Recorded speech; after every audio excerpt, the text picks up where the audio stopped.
Let's talk about life. Every life comes from God. According to Acts chapter 17 verse 25, He Himself gives life and breath to everything. Each life has a purpose and worth beyond measure.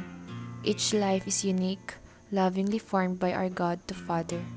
Our life is planned, known, wanted before time began. Life is precious, life is a blessing. Therefore choose life. Defend the powerless, protect life, speak for those who have no choice. Because according to Ephesians chapter 2 verse 10, for we are God's masterpiece. What makes our life sacred? Human life is created in God's image, and that's make it sacred. God, your hands have made and fashioned me. Every life you plan, you create in your likeness. In your eyes, we are sacred, special, called your own, and you give each life a purpose. One human life is worth more than all the treasures of the earth. Our life is sacred and should be protected at every stage, from conception to natural death. According to Catechism Catholic Church, no one can under any circumstance claim for himself the right directly to destroy an innocent human being.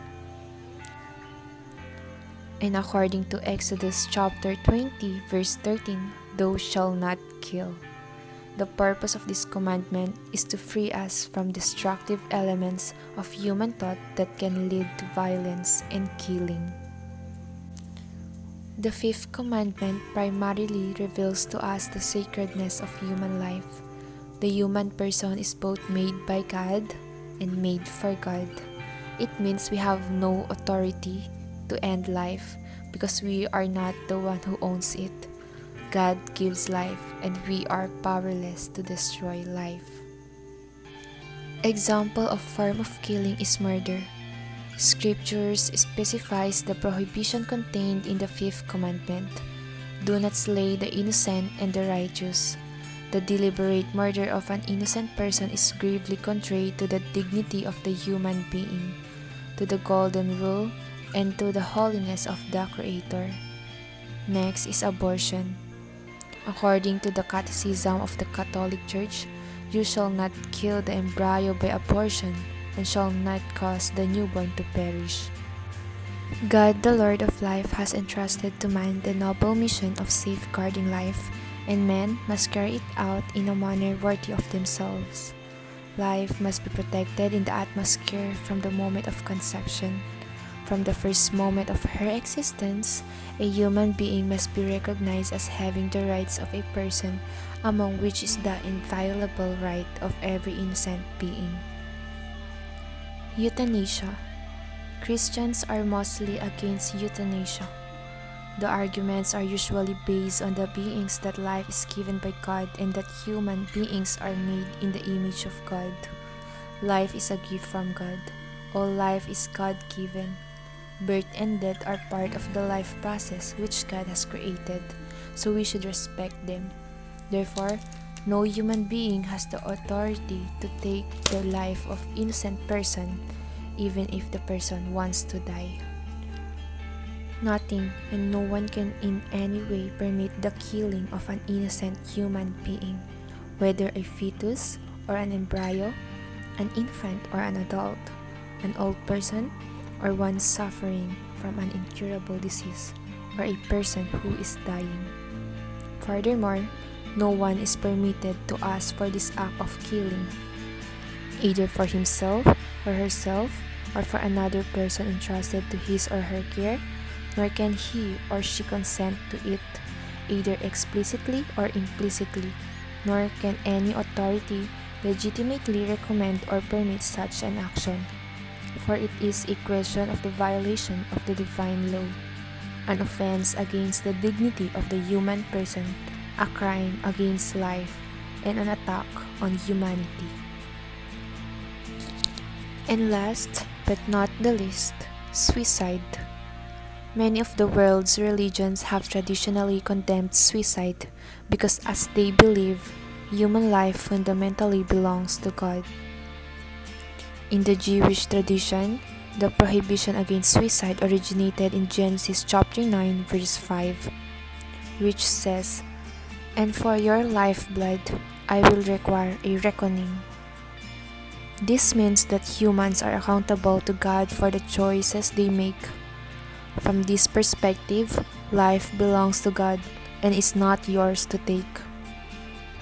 The EVANGELIUM VITAE was written to address the value of human life and maintains that societies and individuals, especially Christians, should do everything in their power to preserve this life. Congregation for the Doctrine of the Faith. Doctrinal Note on Sound Questions Regarding the Participation of Catholics in Political Life, 2002, number 4, states that those who are directly involved in law-making bodies have a grave and clear obligation to oppose any law that attacks human life. The Sacredness of Human Life by David P. Cushie.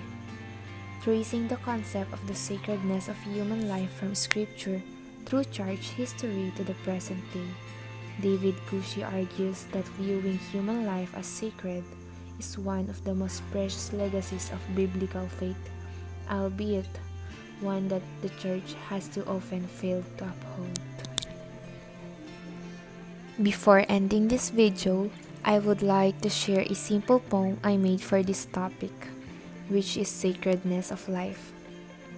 This poem is entitled "Powerless to End Life." Powerless to end life. What's the purpose of life? Is it for me to suffer and to be blinded until I cannot see the light? Or to experience darkness but always choose to fight? Existing each day feels so exhausting, really.